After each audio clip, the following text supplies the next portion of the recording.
kui me räägime meediasurvest, siis pigem see on nähtus, millega sportlast tuleb õpetada elama. Oi, mu käest üks naisajakirjanik küsis, et kas ma ikkagi suudan 30. kohale saada või ei. Viib sind rivist välja, siis ära roni sinna, siis see pole sinu koht. See, kuidas sportlane tuleb toime ajakirjanikega, ei pruugi üldse olla seotud sellega, kuidas sportlane oma spordiolukorras toime tuleb. Eesti spordimeedia on samasugune nagu Eesti sport. Miks vormel ühte vaadatakse, aga loomulikult sellepärast, et aga äkki seal stardisirgel toimub jube crash ja siis lendab keegi. Nimetada neid olümpiaturistideks, see on selgelt liialt julge ja ebakohane. Kui ma saaksin võimaluse, ma oleksin ise hea meelega olümpiaturist. Et ei ole mõtet ikkagi saata olümpiale omandama nii-öelda kogemusi, et kogemused tuleb omandada väiksematel võistlustel, Euroopa ja maailma meistrivõistlustel, maailma karikaetappidel. Tere tulemast vaatama saadet Avatud silmadega spordist. Sport on ühendanud rahvaid juba aegade algusest peale. Kuid spordil on ka erinevaid tahke, mida meie proovime teile, kallid vaatajad, rohkem nähtavamaks teha. Meedia ja sport on tänapäeva elus lahutamatud. Üks ei saa ilma teiseta. Tänases saates uurimegi, kuidas nad omavahel hakkama saavad. Kas nende suhe on harmooniline või on nad üksteisega vaenujal? Võiks öelda nii, et eks meedia üldse sellest spordist, spordi teeki. Tänasel päeval võib öelda, et hästi elavad need spordialad, nagu näiteks jalgpall. Need spordialad, mille formaat võimaldab läbi meedia, eriti läbi teleülekannete, ennast müüa suurtele auditooriumitele, miljonite ja juba sadade miljonite auditooriumitele. Ega tegelikult selle spordi kangelase, selle staari ehitab üles tegelikult meedia. Ilma meediata poleks meil spordistaare.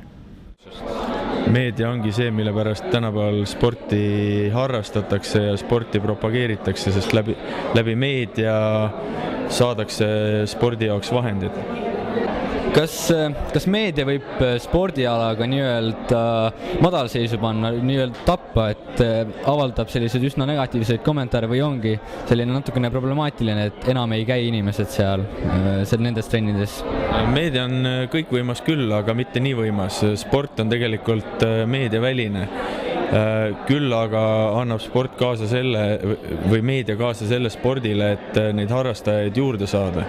Aga küsiksin vastu, mida meedia ei mõjuta tänapäeval, mille atraktiivsust ei otsustata läbi meedia ja loomulikult selline masse ühendav nähtus nagu sport. Meedia on seal loomulikult selliseks filtriks ja kanaliks, mis tegelikult valdavalt neid kahte institutsiooni ehk siis sportlased ja spordipublik ühendab. Aga kas meedial võib olla ka selline jõud ka mingi spordi alla nii-öelda surmata, et negatiivsete kommentaaridega ja artiklitega?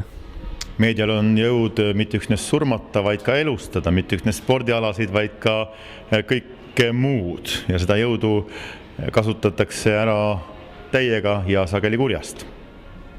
Et erinevaid spordisündmusi saab alati kajastada väga erinevas võtmes, et kas ta on kajastatud läbi positiivse või negatiivse tooni, et üks spordireporter, kommentaator saab ühe sportlase nimel väga palju teha, et kuidas siis täpselt see sportlane välja tuua. Meedial on väga suur tähtsus ja eriti rohkem viimasel ajal see tähtsus tõuseb, et nagu ka näeme seda, mis toimub alaliitudes ja olümpiakomiteega koos, kui tähtsaks peetakse rahvusringhäälingu spordisaadet ja kui kiire viimasel ajal see info liikumine on, siis on selline tele ja sellise video ja kõiki selliste online'i uudiste edastamine läbi kaamera on järjest suurema tähtsuse omandanud ja ma usun, et sellel on teatud põhjused ja see on vajalik, et meie elutempo juures järjest rohkem kasvab selline informatsiooni hulk samuti ja selle tõttu peaks ka seda rohkem kasutama, seda just nii tele kui ka videoülekandeid spordis ja eriti just sellel aastal, kus on liikumise ja spordi aasta. Et kas ja kuidas meedia mõjutab spordi atraktiivsust? No tänapäeva meedia on endale võtnud millegipärast spordi selle paha poole, halva poole väljatooja rolli. Ja et tegelikult avatud ühiskonnas peaks ikkagi meedia olema sportlase käepikendus ja vastupidi, et meedia on oluline infokanal, kus edastada sportlase emotsioone, mida rahvas ootab ja teistpidi sportlane peab olema nagu meediale jällegi selline avatud suhtleja ja partner, et kui selline mudel töötaks, oleks kõik ja kõige parem. Televisioon eeskätt ju saab ju kõik need võistlused tuua hästi lähedale. Igaüks saab ju täpselt näha ja korduses näha ja altnurgast ja pealtnurgast, kuidas täna kõik näidatakse igasuguseid näiteks mingisuguseid stseene hokilahingus, siis see teebki selle spordi atraktiivseks. Kui me tegelikult lähme pealtvaatajana staadionile, lähme Tehvandi staadionile, vaatame suusatamist, ega seal väga palju vaadata ei ole, mingisugune punkt liigub kusagil mööda rada, tuleb, sõidab läbi, läheb ära, mis isegi näed ja ma number, kui koha peal kommentaatorit ei oleks. Aga tegelikult, kui me seal samas veidikene pöörame oma pead Tehvandil, siis me näeme suurt tabloo ja suur tabloo juba näitab seda sportlast lähemale. Et see on siis see, mis toob eriti telepildis, toob seda võistlust palju lähemale ja teeb ta hulga põnevamaks. Et see on nagu põhiline tänapäeva areng minu meelest ja mis teebki seda spordi atraktiivsemaks. Ja me teame, et tele on ju põhiline, mida tahetakse müüa, tehakse spordivõistlust telesse, täpselt tahetakse müüa sellepärast, et see toob reklaamiraha sisse ja kui sa saad vaata numbrid kõrgele, teedki selle ülekande atraktiivseks, siis sa oled rikas spordinäitajana ja üht-teist pudeneb võib-olla sportlasele ka kuskilt, kui üle jääb. Uurisime, kui palju mõjutab Eesti sportlasi meie oma meediasurve ja küsisime selles osas nõu ka oma ala spetsialistidelt. Kui nüüd natukene mõelda selle peale, siis ega tegelikult meedia ei püstita pinget. Pinge ikka kogub sportlane ise või püstitab ise sõltuvalt sellest, mis olukorda see meedia ta paneb. Et selles mõttes ei saa seda pinge allikat nagu meedia rolliks omistada. Lihtsalt asi on tihtipeale selles, et sportlased ei ole valmis või ei oska nagu selle küsimuste esitamise ja intervjuude suunamisega toime tulla. Ja see, mis siis enamasti juhtub, on see, et ühest küljest sportlane tunneb küsimuse peale, et millist kohta sa loodad saada või millist sooritust sa tahad teha või mis tulemuse järgi sa lähed. Et siis sportlane esiteks tõlgendab seda olukorda kui kohustust midagi lubada. Tihtipeale ka treenerid või managerid suunavad sportlasi sinna suunas, et sa pead ju keegi peab midagi välja lubama näiteks võistkonnast selleks, et näiteks sponsoritele atraktiivne tunduda meedias. Ja siis see, mis juhtub psühholoogiliselt, on see, et sportlasel tekib selline mõte või tunne, et see, mida ta meediale välja ütleb, et sellest saab justkui kohustus näiteks sellist tulemust teha ja et kui ta nüüd seda ei tee, siis kujuneb sellest avalik läbikukkumine. Ja see on nüüd see, kuidas sportlane ise endale selle pinge peale paneb. Selles mõttes on kõige kindlam soovitus sportlasele, et ükskõik millist tulemust, millist eesmärk ajakirjanika küsib, et sportlane võiks rääkida ikkagi sellest, mis on kindel. Ta ei tea, millise koha ta saab, aga ta teab, kui palju ta pingutab, ta teab, kui palju ta on trenni teinud, ta teab, kui palju ta on harjutanud mingite taktikaliste otsuste tegemist, ta teab, millised laagrid ta on teinud, ta teab, eks ole, selliseid asju. Ja nendest võib ajakirjandusele rääkida, nendest asjadest, millest sa saad kindel olla.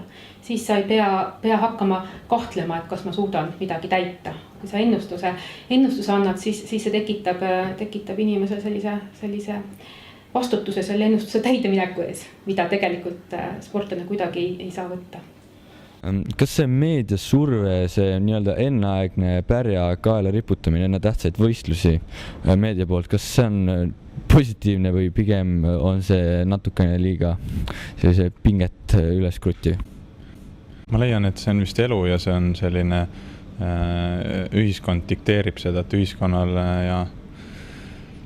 ja inimestel on ootused ja neid ootusi siis müüb neile meedia, et jõudes tippsporti ja sportlasena kõrgetele sportlikele eesmärkidele lähedale, siis sa pead sellega arvestama, et see käib kaasas ja tahad sa või taha, et iga tiitlivõistluste eel ja pärast sellest juttu tehakse ja ootusi kõrgeks riputatakse, et sa pead lihtsalt seisma selle eest ja arvestama, et see on ka üks osa ettevalmistuses.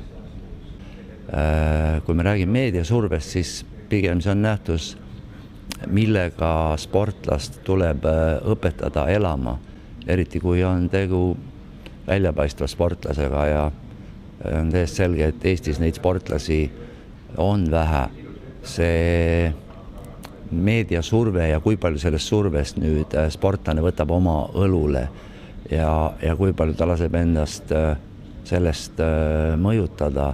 Eks see sõltub suuresti sportlase isiksusomadustest, sõltub sellest, kui head tööd on teinud sportlasega tema taustajõud, antud juhul ka psühholoogid, aga ma julgen enda kogemusest küll öelda, et Eesti sportlased reeglina saavad hästi hakkama selle meediasurvega ja kui tuua mujast maailmast näiteid, kas või Sotsist, siis Venemaa meediasurve oma sportlastele oli oluliselt suurem kui nüüd Eesti meediasurve ja eriti terav oli see surve lausa äärmuslikkuseni viidud venelaste paraadalal, see oli siis jäähokis ja iluisutamises. Kas see surve, mis pannakse meedia poolt sportlastele enne tähtsaid võistlusi või olümpiamänge, kas see on pigem selline positiivne, rikastab või see on sportlase jaoks negatiivne? Ma ütleksin niiviisi, et kui sportlast see, et tema käest küsitakse, et lähed olümpiale, mitmendaks tahad saada, milline su eesmärk on, kui see viib sportlase rivist välja, siis see sportlane pigem ärgu sõitku olümpiale, järelikult ei ole ta olümpiaküps. Sport on ikkagi nii-öelda parimate inimeste füüsilises ja ka vaimses mõttes, kontsentreerimise mõttes, kokkuvõtmise mõttes, ka psühholoogilise ettevalmistuse mõttes parimate inimeste võistlus. Ja kui sind lööb välja see, et oi, mu käest üks naisajakirjanik küsis, et kas ma ikkagi suudan 30. kohale saada või ei, viib sind rivist välja, siis ära roni sinna, siis see pole sinu koht. Et seetõttu kõik need jutud, et meedia pani surve peale, see on üks, ma ei ole ise tippsportlane olnud muidugi, mul on hea kõrvalt targutada ja rääkida, aga ma arvan, et see on siiski selline pehmete ja mitte päris ikkagi õigete sportlaste jutt. Ja kui me vaatame, siis me näeme ju ka, et ega need, kes võidavad, ei kurda ju kunagi, et ajakirjandus küsis minu käest liiga palju, tahtis teada tulemust. Kurdavad ikkagi need, kes tahapoole jäid, et ajakirjandus pani surre, et ma pean 67. koha sama, aga näed, see näes 83. Nendel on muidugi alati niiviisi suusad määrimata ja ääretõuke pakk libe ja tuul puhub ebasoodsast suunast, et vaadake sinna pool, üks näide on lihtsalt aastaid tagasi mängis, kui ma õigesti mäletan, Tartu Rock ühte Euroopa korvpallisarja ja siis ka seal mehed rääkisid, et neid väga häiris see, et nende käest ajakirjandus väga jälgis, mis nad teevad ja küsis igasugused asja, seepärast nad ei võitnud seda turniiri ära. Ma ütlen, kuulge mehed, kui te ajakirjandus endast välja viib, aga teil tulevad vastu mingisugused 3 sentimeetrit pikemad ja võib-olla 10 kilo raskemad mehed, no siis ilmselt hakkab tal jalg veel rohkem värisema, siis parem ärge mingegi sinna võistlusele, et harjutage siin kodus, ärge Euroopasse tikkuga. Et see, kuidas sportlane tuleb toime ajakirjanikega, ei pruugi üldse olla seotud sellega, kuidas sportlane oma spordiolukorrast toime tuleb. Need on erinevad olukorrad, sportlane on teinud tööd, see, kes läheb olümpiale, see on ilmselt üsna lapsest saadik teinud väga kõva tööd oma spordialal. Ja seal tema võib väga hästi hakkama saada. Sportlane, eriti noorsportlane, ei ole harjutanud intervjuud andmist ja ajakirjanikega suhtlemist. Ja see, kui ta selles ootamatus olukorras verest välja lööb või seda meedia poolt loodud olukorda enda jaoks kuidagi ohtlikuks või pingeliseks peab, et see on tegelikult natuke teine asi ja need asjad ei pruugi tingimata seotud olla. Kuidas on noorsportlastega, et päris mõnigi talendikas sportlane on noore seas nii-öelda läbi küpsestatud meedia poolt või selles mõttes, et on pandud neile liiga kõrged ootused, et võib-olla nemad ei suudagi sel hetkel seda meediapinget taluda? See võib niimoodi olla, sest sama asi, mida ma tegelikult ennem ka natuke kirjeldasin, et noored sportlased kipuvad iseendalegi seatud eesmärke pidama oma kohustuseks. Andmata endale aru, et tegelikult just seda tulemuse eesmärki, seda, et millise koha sa saad, et seda sa nagunii ei saa kontrollida, sest see, millise tulemuse sa saad, sõltub täiesti konkurentidest, eks. Et need on sellised asjad, mille peale noored sportlased tihtipeale ei oska mõelda selle peale, et spordis see tulemus on tegelikult kontrollimatu, ainult sooritus, see kui kiiresti sa ujud või kui kaugele sa hüppad või mitu silma sa vibunoolega suudad tabada, et see on enda kontrolli all. Ma arvan, et nüüd see väljend, et juba pannakse pärg kaela, kui see vastab tõele, siis ma arvan, et see ei ole mõistlik käitumine meedia poolt. Kelly on küll nüüd nii noor sportlane, et me võime sellest rääkida kusagil kuluaarides, võime rääkida kitsamates spetsialistide ringis, et temaga on seotud kõrged ootused, aga hommikust õhtuni seda hakata kuulutama meedias, ma olen kindel, et see ei ole mõistlik nii noore sportlase puhul. Aga võtame näite, et mis te arvate sellest, et nii-öelda Kelly Sildarule pannakse juba 4 aastat enne olümpiamänge nii-öelda pärg kaela, et kas see ei ole liialt nii-öelda selline psühholoogiline pinge nii väikese neiu jaoks? Ja ta on väga sümpaatne, see vanemad õigemini, ma tean ta isa, ma olen temaga korduvalt rääkinud ja ma hoian ka väga pöialt, et Kelly Sildarul, kellega ma ei ole elus kunagi kohtunud, kuigi ma olen temaga teinud 2-3 lugu, läheks väga hästi. Et ma arvan, et mul on jäänud mulje, et ta isa on väga tark ja nutikas ja jagab seda asja, et ta ei lase selle survel liiga suureks minna ja kui ta hoiab niivisi ka oma tütart, et ta võib-olla rohkem räägib iseenda eest, on võtnud sellise pressiesindaja rolli enda peale ja teeb seda muideks siiamaani väga hästi ja väga vastutulelikult. Et tõesti, kui Kelly Sildarul hakatakse nüüd iga õhtu helistama, et kuidas hüpped läksid ja ega see jalga välja ei väänanud ja kas nüüd ikka järgmise võistluse võidad, siis ühel hetkel, kui läheb hästi, võib tõesti noorel sportlasel hakata nii-öelda katus sõitma ja ta võib pilvedesse tõusta. Teisel juhul, kui läheb halvasti, siis selline küsitlemine võib tõesti noort inimest psühholoogiliselt murda. Et kui ma eelmises küsimuses vastasin, siis ma rääkisin ikkagi täiskasvanud sportlastest. Kelly Sildaru puhul me peame vahet tegema, et tema on siiski laps ja lapse psüühika on alles kujunemisjärgus ja siin igasugused mõjutegurid võivad seda nii või naapidi viia tegelikult. Et ma soovitaksin jah, et temaga võiks ikkagi temast võiks suhtuda nagu ikkagi lapsesse, mitte kui täiskasvanud sportlasesse, olgugi, et ta on sama hea kui maailmas enamik täiskasvanuid. Uurisime ka, mida arvatakse nii-öelda olümpiaturistidest. Kas on õiglane öelda, et paljud Eesti sportlased on olümpiaturistid? Ei, minu seisukoht on see, et ja mitte ainult minu seisukoht, vaid see on spordipsühholoogide seas levinud seisukoht, et olümpia on niivõrd teistsugune võistlus võrreldes kõikide teiste võistlustega. Nagu ütleb,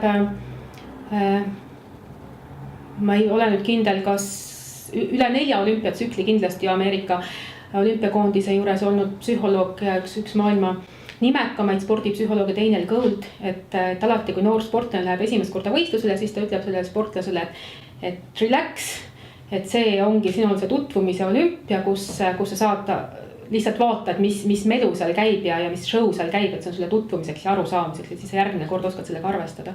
Et nii nagu me saadame praegu sõdureid missioonidele selleks, et valmistada neid ette, siis valmistada neid ette lahingukogemuseks, mis võib neile kasuks tulla kunagi Eesti kaitsmisel. Et nii nagu armees on võimalik seda kõige täpsemat kogemust ja treeningut saada tõelises lahingus, tõelises kriisiolukorras, et samamoodi on olümpiamängudeks kõige tõhusam ettevalmistus ikkagi olümpiamängud. Ja see, mida olümpiamängudel kogetakse, et seda ei saa sportlane harjutada ka isegi mitte maailmameistrivõistlustel, sellepärast, et oma eriala, sportliku eriala võistlus on ikkagi üsna niimoodi ühetaoline, kui on suusatamine või kui on iluuisutamine, aga kui on kõik alad korraga. Ja olümpia on väga suur ja keeruline bürokraatlik masinavärk, kus sportlanse liikumine ja ütleme, kogu režiim on allutatud sellele suurele masinavärgile, siis see on see olukord, milleks sa tegelikult nagu oma kujutlustes või teiste juttude järgi ei saa kuidagi valmistuda ja sellepärast on oluline, et need inimesed, kellest me ei tea, kus on nende võimete piir, kes võib-olla 4, võib-olla 8 aasta pärast on oma võimed arendanud sellele tasemele, et teha tõeliselt selliseid ilusaid, säravaid tulemusi, et nende jaoks on oluline see, et nad siis oleksid valmis, sest et kui nad siis lähevad esimest korda, siis on selle soorituse ebaõnnestumise tõenäosus on ka suurem. Ja Jaan Taltsu kirjutas ju ka Eesti Päevalehes, andis pika intervjuu Kärt Anveltile eile, et see oli, rääkis samast asjast, et ei ole mõtet ikkagi saata olümpiale omandama nii-öelda kogemusi, et kogemused tuleb omandada väiksematel võistlustel, Euroopa ja maailma meistrivõistlustel, maailma karikaetappidel, et olümpiale lähed sa ikkagi tulemust tegema. No ma ei tea, ma ütleks ka, et mis mõte oli meil üldse saata sportlasi ja tegelikult Sotši olümpiamängudel, et ei olnud põhimõtteliselt mitte ühtegi sportlast sinna mõtet saata, et võib-olla 4 teatesuusatajat ja oleks aidanud küll. Me ei teadnud, et Glebova osutub nii nõrgaks, nagu ta osutus, et võib-olla Glebova oleks ka võinud saata. Aga siis ülejäänud ju olidki tegelikult ju, see kõlab halvustavalt ja ma ei taha sportlasi halvustada, sest nad teevad oma parima tulemuse. Aga nad ei pakkunud ju meile, mis kellelegi mitte midagi. Et sai 29. koha Indrek Tobrel, ütles, kas see on mingi koht või? Jah, see on ikkagi tubli maailmas 29. Eestis ei ole ühtegi ajakirjanikku, kes oleks maailmas 29. Õnneks ei koostata ka selliseid edetabeleid. Kas Grete Kaim oleks pidanud seal olema või Johanna Talihärm näiteks, kui valjusti mõelda, et nad on noored. Võib-olla siiski oleks pidanud olema selleks, et olümpiaõhustik on siiski eriline, et loodame, et nad teevad sinna selle Lõuna-Korea keerulise nimega olümpiakohani ehk 4 aastat veel sporti ja siis nad võib-olla paremini teavad, mis jätta Kadri Lehtla järjekordselt padruneid maha, kuigi tema on ju vanakala, tema ei oleks pidanud jätma, nii et see me võimegi jääda diskuteerima. Aga kui me lähtume sellest, et me olümpiaturiste olümpiale ei saada, siis meil ei olegi eriti kedagi saata tõenäoliselt või on see koosseis meil sama väike, kui on, ma ei tea, öelge mingi nimi Maltal või Küprosel äkki. Teades, kui raske on, ütleme, et sõel saada üldse olümpiale, et kui seal võistleb sellel olümpial vist 3-4 tuhat sportlast ja kui palju on maailma sportlasi, siis nimetada neid olümpiaturistideks, see on selgelt liialt julge ja ebakohane. Kui ma saaksin võimaluse, ma oleksin ise hea meelega olümpiaturist. Minu arvates olümpiamängudele välja võidelnud sportlane on juba iseenesest tunnustust väärt. Olümpiamängud ei ole tulemuse koht, tulemus on seal ekstra boonus sellele lisaks. Kui sa oled teinud hea töö, oma riiki esindanud, lähed sinna, tutvustad oma riiki, räägid oma riigist. Olümpia väärtused on palju rohkemad kui see 3 esikohta, mis medalitena välja antakse. Meedia teenib lugeja huvi. Küsisime, kas Eesti meedia on sportlaste vastu alati objektiivne või tehakse neile hoopiski liiga? Ma ei oska nüüd öelda kõikide eest vastata, aga minu silmis küll on paljud väljaanded, kelle ühesõnaga artikleid ma ei taha lugeda, sest ma tean, et otsitaksegi ainult negatiivset, võimendatakse selliseid asju fakte kontrollimata, inimestega suhtlemata ja kahjuks see ei ole nagu üksi spordis, et see tundub olevat kõikides eluvaldkondades praegu selliselt, et käib selline ärapanemine, käib võitlus sellepärast, et kes suudab kõige kiiremini kõige negatiivsema uudise üllitada. Et meedia suuresti ei ole objektiivne, et uuriv ajakirjandus on väga objektiivne, aga paraku sport on meelelahutus ja kõik ajakirjandus, mis seondub meelelahutusega, on ilminguid, et ta ei kipu objektiivne olema. Ei no ega klikk ongi see, et tuleb kirjutada asjadest, mis on huvitavad lugejatele, siis lugejad tuleb ja loeb ja siis saab ka kliki, ehk need käivad käsikäes, et ei ole mõtet nagu kirjutada asjadest, mis lugejaid ei huvita, sest ega siis keegi ei loe, ega ei ole mõtet kirjutada 30, ma ei tea, nii kangiga pumpajamise huvilisele, et see ei huvita mitte kedagi, et tulebki siis teha kuidagi atraktiivseks, et ka teised inimesed, kes nii ei taha kangiga pumbata, leiaks ka, et see oleks põnev, siis tulebki kirjutada siin särgil olevast kirjast sellega pumpaja soengutest ja mis tema veresoontega siin triitsepsis ja biitsepsis juhtub. Et ei, tegelikult ega ajakirjandus ei saa ju pelgalt neid klikke taga ajada, et see on ikkagi lugeja huvi teenimine. Teinekord on muidugi vaielda, et kas see lugeja huvi on mõistlik, aga kui inimesi huvitab lugeda Risto Mehise lugusid Postimehe veebiküljel, kus kirjutatakse jalgpallurite naiste kurvikatest keaheitustest ja näidatakse seda bikiinidega, siis järelikult see meeldib ka lugejatele, kus kõik kui palju nad siunevad, aga ärgu vaadaku siis Risto Mehise lugusid. Nii et ega ajakirjandus teeb seda, et eriti tänapäeval saab teha seda, mille järgele valitseb nõudlus, sest see nõudlus on väga selgesti mõõdetav just nende klikkide järgi. Ja kui see ei klikita enam, siis me näeme, et see asi enam ei müü, siis me sellest nagu loobume, et see on tegelikult see tagasiside lugejatelt on väga kiire ka spordihuvilistelt lugejatelt, mida loetakse ja millest huvitatakse, mida mitte. Ja kui siin Eesti Olümpiakomitee vist, nagu ma olen aru saanud, on vist proovinud kergelt nagu survet avaldada, ma ütlen, nii on mulle muljet jäänud, mis spordialasid peaks kajastama, ega vägisi ei saa ühtegi ala armsaks teha, et me hakkame nüüd rohkem näitama curlingut ja siis või jääkeeglit, kuidas ta eesti keeles on, et siis see muutub populaarsemaks, et ei, et siin niiviisi nagu kunstlikult ei saa teha, et tänapäeval ikkagi väga lihtsalt vaatajanumber, lugejanumber veebis, vaatanumber siis televisioonis, seletab väga täpselt ära, mis inimesi huvitab ja mis mitte ja tegelikult selle järgi tuleb ka asja teha, sest ajakirjandus on lõppkokkuvõttes äri ja business. Et teie võite siin minuga teha nii-öelda non-profit intervjuud, aga oleksite te mingisuguse Delfi või Postimees esindaja, siis te peaksite vaatama, et ma räägiksin ägedat juttu, siin oleks kihvti katteplaani, et see lugejatel oleks põnev vaadata. Mis te arvate, kas Eesti meedia on liiga karm Eesti sportlaste vastu? Sellele küsimusele on raske üheselt vastata, et on selliseid olukordi küll ette tulnud, kus ajakirjanikud on läinud minu meelest üle sellise eetilise töö ja suhtlemise piiridest, aga on ka väga palju suurepäraseid näiteid sellest, kuidas ajakirjanik oma küsimuste esitamisega, oma suhtumisega näitab välja suurt toetust sportlasele, et need erinevused on väga suured.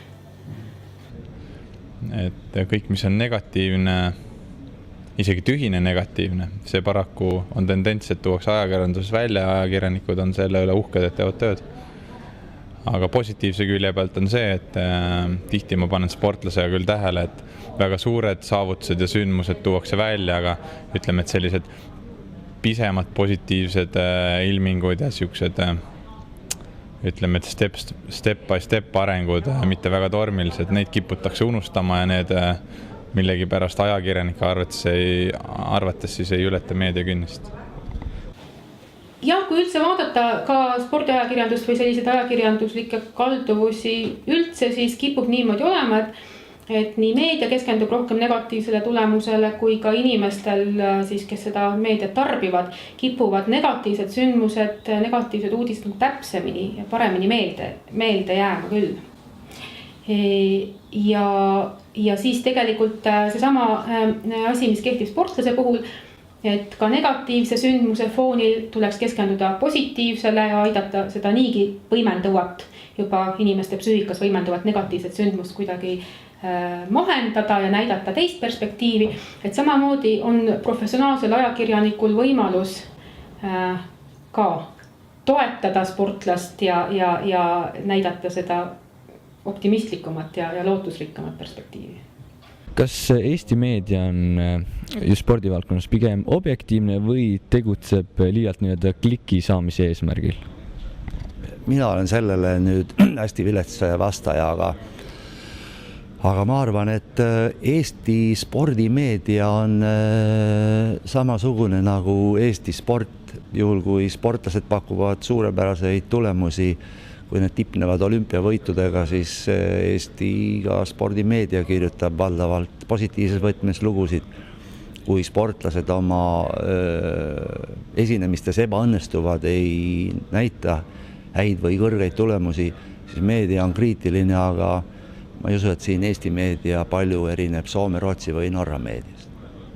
Ma saan siis aru, et sport kui enese täiendamist väljund enam ei müü, et selleks, et sport müüks, peabki see olema seotud mingis suurepärase saavutuse või siis probleemiga? Sport on meelelahutus puhtalt tegelikult, et muidugi ega see saavutus iseenesest ei müü. No milline saavutus müüb? No hüppab siin Eestis keegi mees 8-0-1 kaugust. No tore, aga see ei ole isegi Eesti rekord. Üle 8 tubli. Võib-olla mõningatel Euroopa meistrivõistlustel saab sellega ka 8 hulka, võib-olla isegi 6 hulka. Kaugushüppe tase on nii kehv. Aga iseenesest see ei ole nagu mingi näite. Seal juures peabki olema see show. Ja siin me rääkisime ka meie vestluse esimeses osas, et kuidas televisioon proovib seda asja atraktiivsemaks teha. Siis tuleb ka näidata näiteks mitu sentimeetrit, millimeetrit täisest pakkuda avamisest puudu, kuidas ta lendab pealt vaated, eest vaated, kuidas ta treeneriga seal külje peal räägib, eks ole, kaamera jookseb siin naisportlase kehast ülevalt alla, alt üles ja näitab seda patsi, näitab, kuidas ta riidesse paneb pudelist joob, kõike teeb seda, kuidas nad reageerivad, näitatakse korduses seda, ei tulnud välja. Et kõik see teeb selle asja huvitavaks. Sport on tegelikult meelelahutus. Jah, tegijatel on see töö, treeneritel on see töö, lisaks on see ka muidugi raha, aga vaatajateks on see puhas meelelahutus. Sest võtleme niiviisi, ega meil Eestis ei ole, kui palju meil Eestis on tippsportlasi, võib-olla Gerd Kanter ja võib-olla veel mõned Margus Hunt. Aga enamik Eesti sportlasi on ju nii-öelda kesktasemel sportlased maailma mõistes. Ja miks me peaksime hoolima mingitest välismaa sportlastest? Ei peaks, aga mis teeb need välismaa sportlased meile huvitavaks ongi, et nendega käib ka kaasas show, et Nortuk keerab enne finišit selja tühjame sellest Nortukist, aga kui ta keerab selja ja rootslast teatesuusatamise lõpus mõnitab, see on kihvt, see on show ja ütleb rootslaste kohta midagi, see on jällegi kihvt, see käib selle asja juurde, et jah, olid võib-olla kenad ajad 1920-ndatel, kus inglise džentelmenid panid valged ülikonnad selga ja siis surusid ärasmehelikult kätt, mida muidugi tänapäeval tehakse, ja siis jooksid niiviisi võidu 400 või 200 või 800 meetrit, aga tänapäeval on see, peab olema nagu võitlust ja veriti äge, kui seal on 800 mõni mees lendab ninali maha ja mõnel mehel tõmmatakse nagliga reis või säär ka veriseks. Võt see on nagu kihvt, mis ei ole muidugi see, et see on spordi olemusele, aga paljud seda tahavad, tahavad näha seda põnevust selle juures. Miks vormel ühte vaadatakse, aga loomulikult sellepärast, et äkki seal stardisirgel toimub jube crash ja siis lendab kellegi autoratas üle kõigi teiste pead ja keegi jooks auto sõidab liivaribale ja seal tolmu lendab ja siis võistlus pannakse kinni ja siis on tohuvapohu. See on äge ju, see on äge. Miks näidatakse boksipeatusi? Boksipeatus on tegelikult iga vormel ühes. Aga kihvt on see, aga äkki see mees, kes selle lapatsiga ees on, äkki seeb auto alla. On paar korda juhtunud, võt see on põnev ja seda näidatakse ja pange see YouTube'i või veeb üles, seda näete, kui palju seda vaadatakse ja kui vähe vaadatakse seda, kuidas 37. ringil Alonso möödus Räikkönenist või Vettelist. Nagu me nägime, on meedial ja spordil omad head ja vead, aga samas nad täiendavad üksteist. Nii nagu igas suhtes on ka siin omad probleemid. Kuid me peame ikkagi lõpuks endale meelde tuletama, et spordil ja meedial on ainult üks ühine eesmärk. Selleks on müüa emotsiooni. Tänan vaatamast. Loodan, et leidsite midagi uut ja huvitavat, mida kõrva taha panna. Peatse kohtumiseni!